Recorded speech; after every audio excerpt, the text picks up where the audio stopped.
G major 4.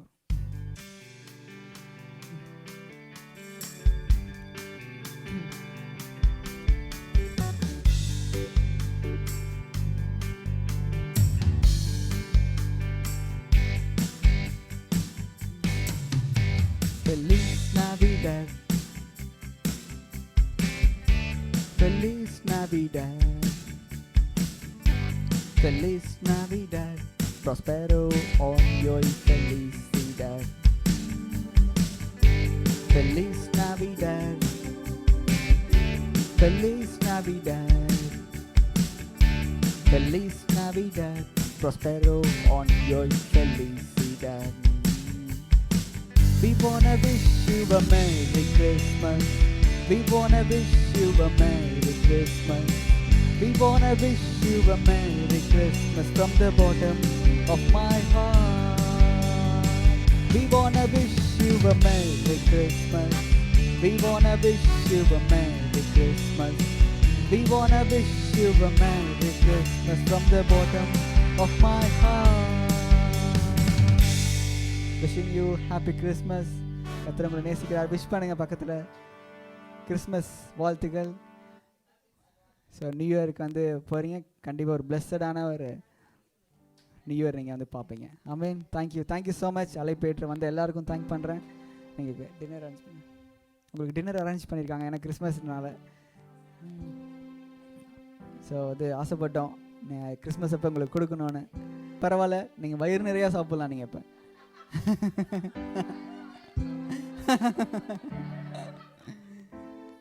So வந்திருக்க அந்த brother, அந்த பையன் பேர் நியூவாக வந்திருக்காரு. அவங்க பேர் அருண். வெல்கம் அருண். இந்த அருண் தான் சொன்னியா?